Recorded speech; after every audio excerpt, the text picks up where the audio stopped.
नमस्कार।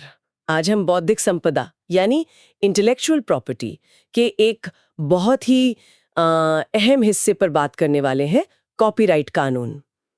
ये विषय यूजीसी नेट एलआईएस उम्मीदवारों के लिए खास तौर पर महत्वपूर्ण है और हम आज इसी परीक्षा के नजरिए से जरूरी पहलुओं को खंगालेंगे। बिल्कुल। बौद्धिक संपदा मतलब जो दिमाग की उपज से बनी चीजें हैं, जैसे आविष्कार हुए, है ना, पेटेंट जिनका होता है, या ब्रांड्स, ट्रेडमार्क। और फिर आते हैं रचनात्मक काम, जिन पर कॉपीराइट होता है। हाँ, तो आज फोकस इसी पर रहेगा, कॉपीराइट। हाँ, हमारे पास इससे जुड़े कई स्रोत हैं, जिनसे हम कोशिश करेंगे कि भारत के कानून, इसके इतिहास और अंतर्राष्ट्रीय समझौतों की जो मुख्य बातें हैं, उन्हें समझें। चलिए तो शुरू करते हैं एकदम बेसिक से। हाँ, कॉपीराइट आखिर है क्या? मतलब क्या सुरक्षा देता है ये? देखिए, कॉपीराइट एक एक कानूनी अधिकार है। ये किसी मौलिक साहित्यिक, नाटकीय, संगीतीय या कलात्मक काम के रचयिता को मिलता है। अच्छा। और ये अधिकार मतलब एक तय समय के लिए होता है, और ये रचयिता को एक तरह से कंट्रोल देता है कि उसके काम को कौन कॉपी करेगा, कौन बांटेगा या बदलेगा। सार्वजनिक तौर पर दिखाएगा या सुनाएगा, वो सब। हाँ हाँ, वो सब। अच्छा, यहाँ एक आम उलझन होती है कई बार। क्या ये किसी विचार या आइडिया को बचाता है या कुछ और? ये बहुत जरूरी सवाल है और अक्सर लोग इसमें कंफ्यूज होते हैं। कॉपीराइट किसी आइडिया को नहीं बचाता। नहीं बचाता? नहीं, ये बचाता है उस आइडिया की अभिव्यक्ति को, मतलब एक्सप्रेशन को। एक्सप्रेशन जैसे? हाँ, जैसे मान लीजिए आइडिया है एक जादुई स्कूल जिसमें बच्चे जादू सीखते हैं। ये सिर्फ एक आइडिया है, इस पर कोई कॉपीराइट नहीं। ठीक है। लेकिन जैसे हैरी पॉटर की किताबें हैं, वो इस आइडिया को एक खास कहानी, खास किरदारों, घटनाओं के जरिए व्यक्त करती हैं। उस एक्सप्रेशन पर कॉपीराइट है। समझ गई। मतलब रचनात्मकता की जो असली शक्ल है, उसको सुरक्षा मिलती है।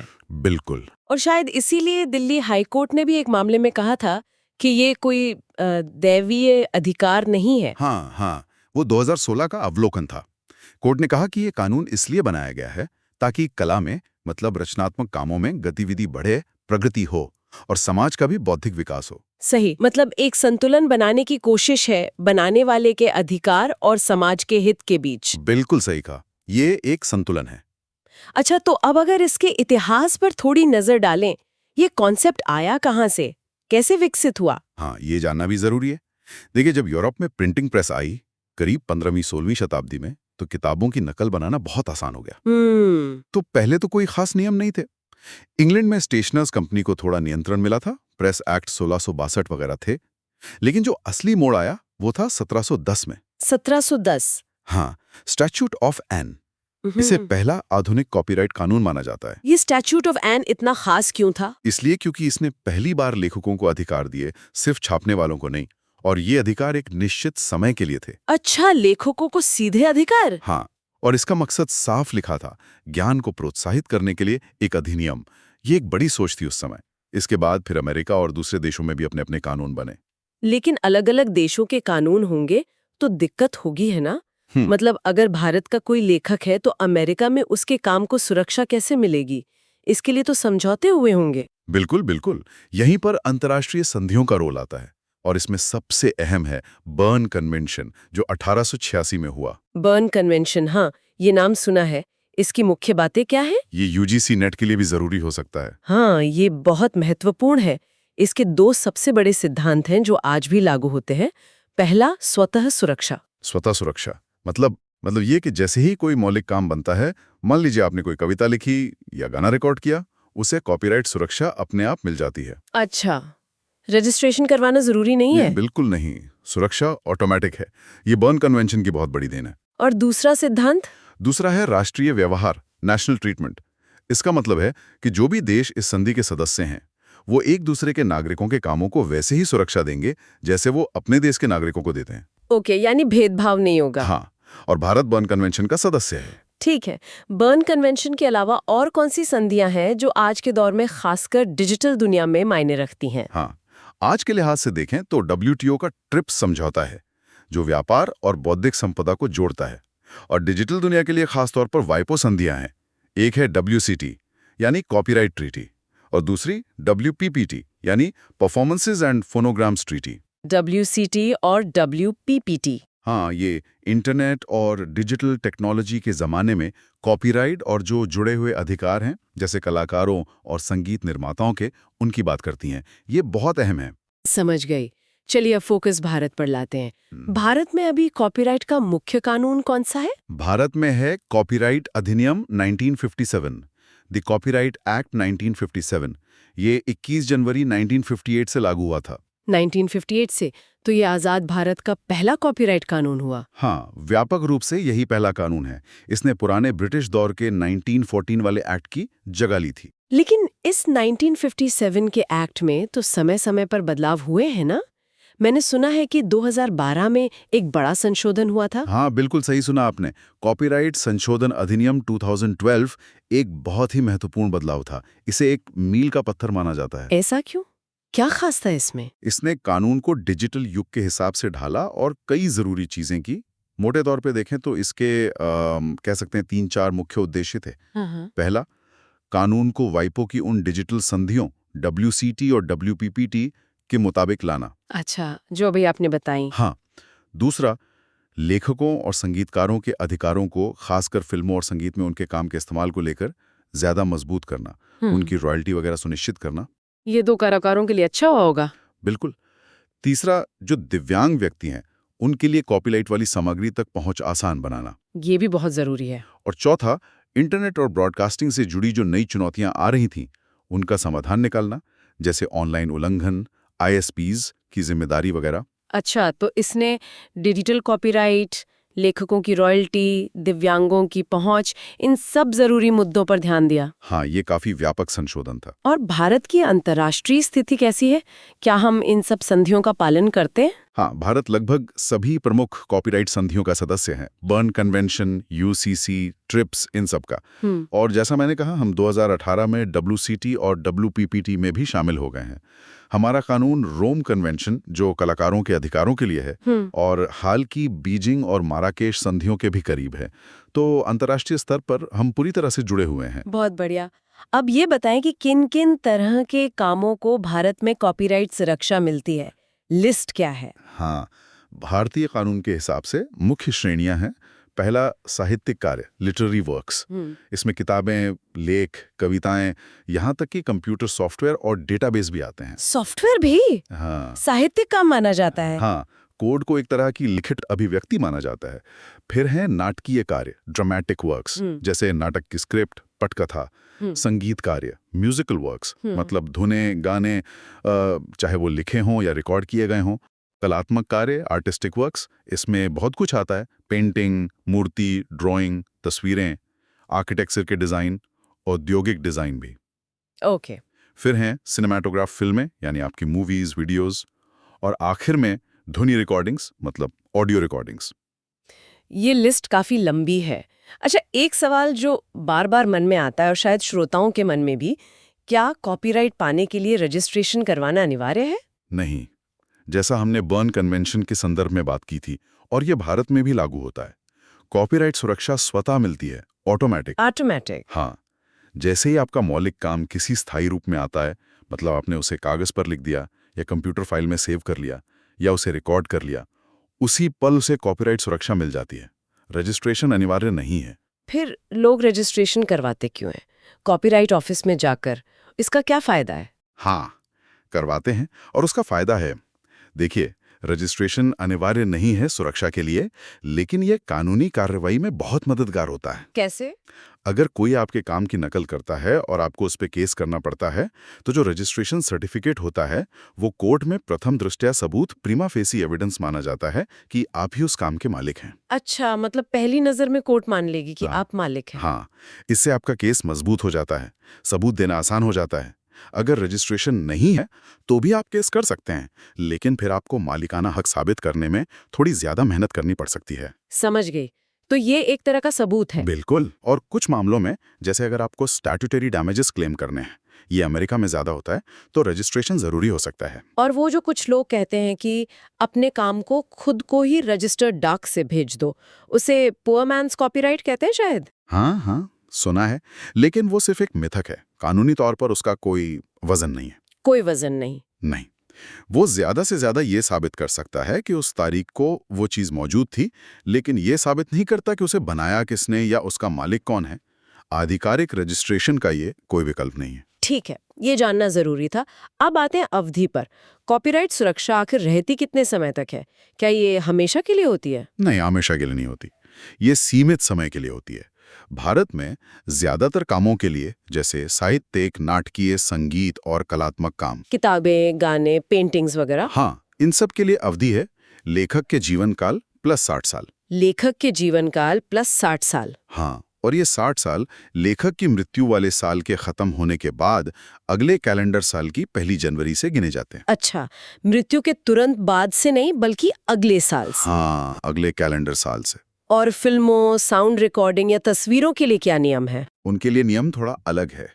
सिनेमैटोग्राफी फिल्में, ध्वनि रिकॉर्डिंग, तस्वीरें या फिर सरकारी काम या ऐसे काम जिनके लेखक का पता नहीं, यानी अज्ञात या छद्म नाम वाले, इनके लिए अवधि है प्रकाशन के साल के अगले कैलेंडर साल से 60 साल तक। ठीक है। प्रकाशन से 60 साल? ठीक है। और ये भारत का नियम है? हाँ, ये भारत का नियम है, कॉपीराइट एक्ट 1957 के हिसाब से। दूसरे देशों में अवधि अलग हो सकती है, जैसे कई देशों में जीवन प्लस 70 साल या जीवन प्लस 50 साल का नियम है।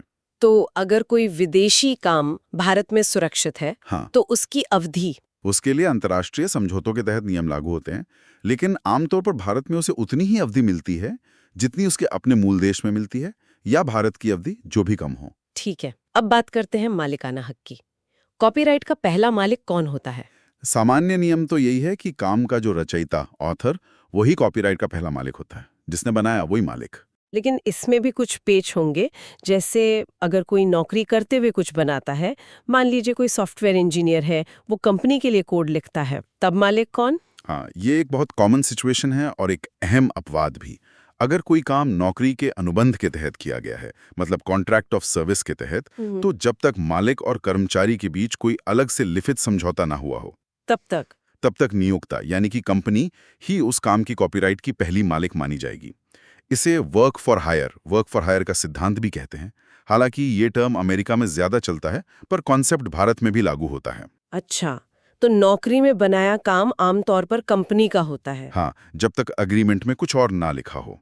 फ्रीलांसरों के मामले में ये अलग हो सकता है, वो कॉन्ट्रैक्ट फॉर सर्विस होता है, वहाँ अनुबंध की शर्तें देखनी पड़ती हैं। और अगर दो लोग मिलकर कोई किताब लिखते हैं, दोनों का बराबर योगदान है, उसे संयुक्त लेखकत्व कहते हैं।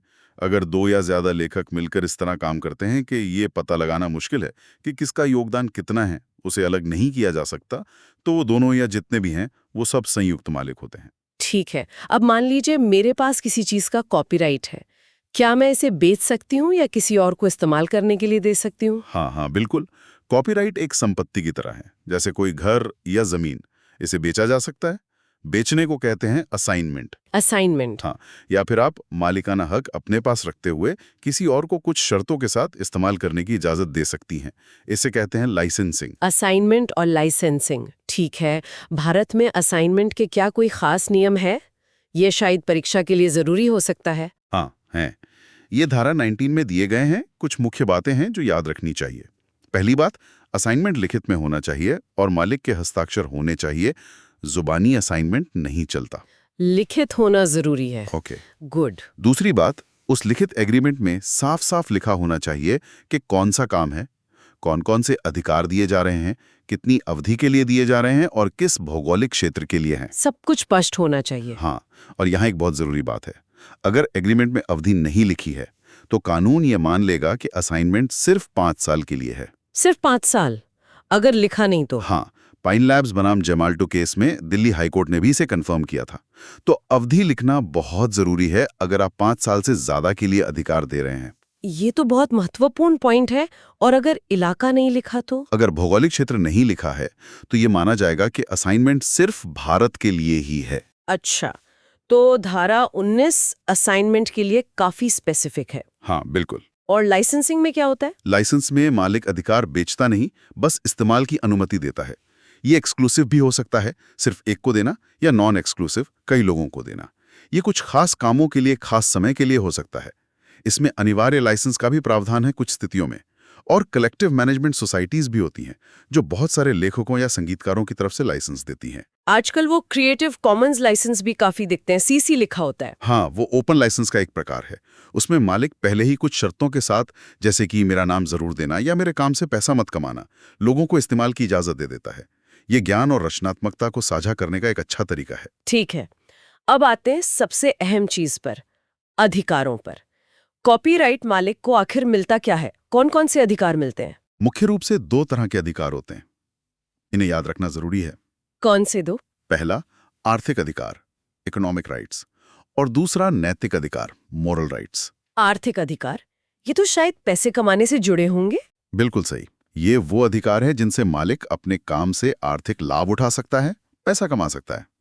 इनमें शामिल है काम की नकल बनाना, रिप्रोडक्शन, जैसे किताब की और कॉपी छापना, गाने की सीडी बनाना, उसे जनता में बांटना, डिस्ट्रीब्यूशन मतलब बेचना या किराए पर देना, उसे सार्वजनिक रूप से प्रस्तुत करना, पब्लिक परफॉर्मेंस, जैसे नाटक का मंचन करना, गाना कॉन्सर्ट में गाना, ठीक है, उसे ब्रॉडकास्ट करना या ऑनलाइन उपलब्ध कराना, कम्युनिकेशन टू पब्लिक, जैसे रेडियो पर चलाना, इंटरनेट पर स्ट्रीम करना, उसका अनुवाद करना, ट्रांसलेशन, एक भाषा से दूसरी में, और उसे किसी और रूप में ढालना, अडैप्टेशन, जैसे किसी उपन्यास पर फिल्म बनाना या गाने का रीमिक्स बनाना। ये सब आर्थिक अधिकार हैं।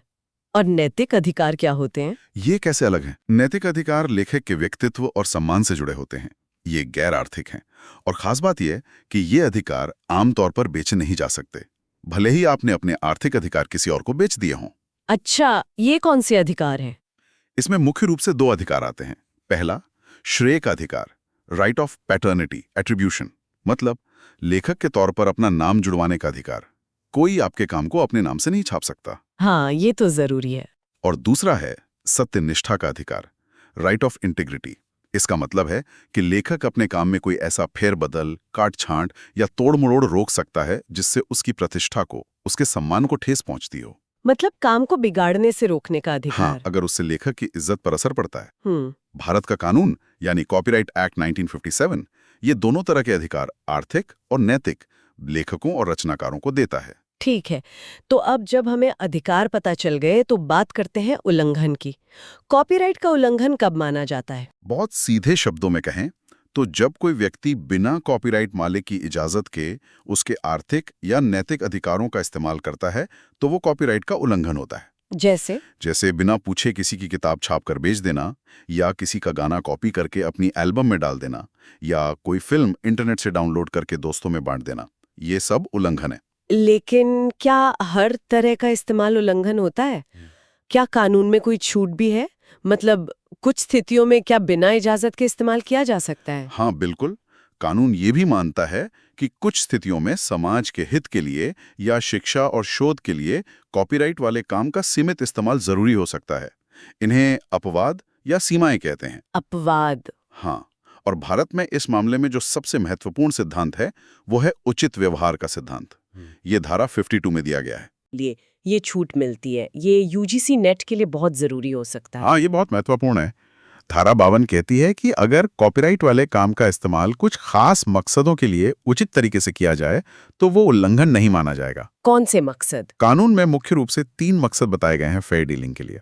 पहला, निजी या व्यक्तिगत उपयोग, जिसमें शोध, रिसर्च और एजुकेशन शामिल है। रिसर्च और एजुकेशन। दूसरा, आलोचना या समीक्षा, क्रिटिसिज्म और रिव्यू, जैसे किसी किताब या फिल्म का रिव्यू लिखना। ठीक है। और तीसरा, वर्तमान घटनाओं और समसामयिक मामलों की reporting of current events and current affairs, जैसे न्यूज रिपोर्ट में किसी घटना से जुड़ा कोई वीडियो क्लिप दिखाना। लेकिन ये उचित तरीका कैसे तय होता है? मतलब कितना इस्तेमाल करना उचित है? क्या इसकी कोई तय परिभाषा है? नहीं, उचित की कोई गणित की तरह तय परिभाषा नहीं है। ये हर मामले के तथ्यों और परिस्थितियों पर निर्भर करता है। तो कोर्ट कैसे तय करती है? कोर्ट देखती है कि इस्तेमाल का मकसद क्या था, कितना हिस्सा इस्तेमाल किया गया, इस्तेमाल किए गए हिस्से की प्रकृति क्या थी, और सबसे जरूरी, क्या इस इस्तेमाल से मूल काम के बाजार पर कोई बुरा असर पड़ रहा है। इन सब बातों को ध्यान में रखकर तय किया जाता है कि इस्तेमाल उचित था या नहीं। ये तो काफी सब्जेक्टिव लगता है। हाँ है, इसीलिए इस पर अक्सर विवाद होते हैं। आपने शिक्षा का जिक्र किया, वो दिल्ली विश्वविद्यालय फोटोकॉपी मामला काफी चर्चा में रहा था, है ना? वो इसी से जुड़ा था। हाँ, वो बहुत ही महत्वपूर्ण केस था फेयर डीलिंग को लेकर, खासकर शिक्षा के संदर्भ में। क्या था वो मामला संक्षेप में? मामला ये था कि दिल्ली यूनिवर्सिटी के पास एक फोटोकॉपी की दुकान थी, रामेश्वरी फोटोकॉपी सर्विस। वो छात्रों के लिए महंगी महंगी टेक्स्ट बुक्स के कुछ जरूरी चैप्टर्स की फोटोकॉपी करके कोर्स पैक बनाकर बेचते थे, अच्छा। जो स्टूडेंट्स करते ही हैं। हाँ, तो कुछ बड़े प्रकाशकों ने इस पर केस कर दिया कि ये कॉपीराइट का उल्लंघन है। मामला दिल्ली हाई कोर्ट गया। 2016 में हाई कोर्ट की सिंगल बेंच ने एक बड़ा फैसला दिया। क्या कहा कोर्ट ने? कोर्ट ने कहा कि शिक्षा के उद्देश्य के लिए कोर्स पैक बनाने के लिए चैप्टर्स की फोटोकॉपी करना धारा 52 के तहत उचित व्यवहार है और ये कॉपीराइट का उल्लंघन नहीं है। ये छात्रों और शिक्षाविदों के लिए एक बड़ी राहत थी। हाँ, ये तो बड़ा फैसला था। लेकिन कहानी यहीं खत्म नहीं हुई। प्रकाशक इसके खिलाफ डिवीजन बेंच में गए और बाद में दिसंबर 2016 में डिवीजन बेंच ने कहा कि इस मामले में और विस्तार से विचार करने की जरूरत है कि फोटोकॉपी करना उचित था या नहीं, और मामले को सबूतों के आधार पर सुनवाई के लिए वापस भेज दिया। अच्छा, तो अंतिम फैसला नहीं हुआ एक तरह से। हाँ, मामला फिर से ट्रायल पर चला गया। लेकिन ये केस दिखाता है कि शिक्षा में उचित व्यवहार की सीमाएं तय करना कितना मुश्किल और महत्वपूर्ण है। इसके अलावा सिविक चंद्रन बनाम अमिनी अम्मा जैसे और भी केस हैं जिन्होंने फेयर डीलिंग की व्याख्या करने में मदद की है। ठीक है, तो फेयर डीलिंग एक बड़ा अपवाद है। इसके अलावा क्या भारत में कोई और भी महत्वपूर्ण अपवाद है? हाँ, एक और है जो काफी दिलचस्प है और भारत में लागू होता है। वो है पैनोरामा की स्वतंत्रता, freedom of panorama FoP. Freedom of panorama, ये क्या है? ये भी धारा 52 में ही आता है।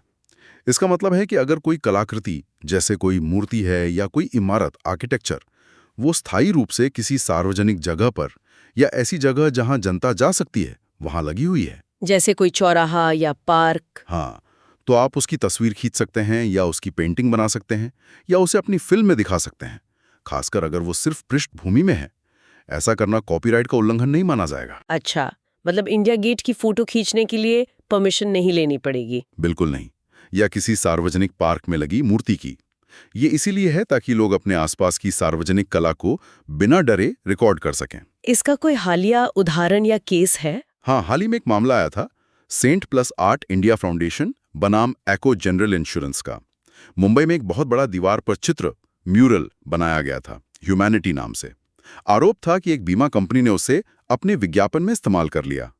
अब कोर्ट ये देख रही है कि क्या ये फॉप के दायरा में आता है या ये उल्लंघन है। अच्छा, तो ये फॉप भी काफी प्रासंगिक है आज। हाँ, इनके अलावा भी धारा 52 में कई छोटे छोटे अपवाद हैं, जैसे अगर कोई काम न्यायिक कार्यवाही की रिपोर्टिंग के लिए इस्तेमाल हो, या कुछ खास परिस्थितियों में पुस्तकालयों द्वारा इस्तेमाल हो, या फिर दिव्यांग व्यक्तियों के लिए सुलभ फॉर्मेट बनाने के लिए इस्तेमाल हो। ठीक है, अब मान लीजिए किसी का कॉपीराइट उल्लंघन हो ही गया, तो उसे कानून से क्या मदद मिल सकती है? क्या उपचार, रेमेडीज उपलब्ध हैं? हाँ, अगर उल्लंघन होता है तो भारतीय कॉपीराइट एक्ट 1957 3 तरह के उपचार प्रदान करता है। 3 तरह के? हाँ, पहला है नागरिक उपचार, सिविल रेमेडीज। इसमें आप सिविल कोर्ट जा सकते हैं और मांग सकते हैं कि उल्लंघन तुरंत रोका जाए। इसे इंजंक्शन कहते हैं।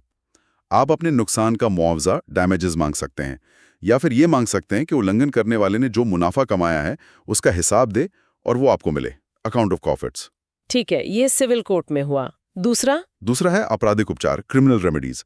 जानबूझकर कॉपीराइट का उल्लंघन करना भारत में एक अपराध है। अपराध मतलब सजा भी हो सकती है? हाँ, इसमें दोषी पाए जाने पर 6 महीने से लेकर 3 साल तक की कैद और 50,000 से 2 लाख रुपए तक का जुर्माना हो सकता है। तो ये काफी गंभीर मामला है। और तीसरा उपचार? तीसरा है प्रशासनिक उपचार, एडमिनिस्ट्रेटिव रेमेडीज। इसमें आप कस्टम अधिकारियों की मदद ले सकते हैं। अगर आपको पता है कि आपके कॉपीराइट का उल्लंघन करने वाला माल, जैसे नकली किताबें या सीडी, विदेश से भारत में आयात किया जा रहा है, तो आप कस्टम्स को सूचित करके उसे सीमा पर ही रुकवा सकते हैं। अच्छा, ये 3 तरह के रास्ते हैं, सिविल, क्रिमिनल और एडमिनिस्ट्रेटिव। हाँ। केस कहाँ फाइल करना है? इस पर भी कोई खास नियम है?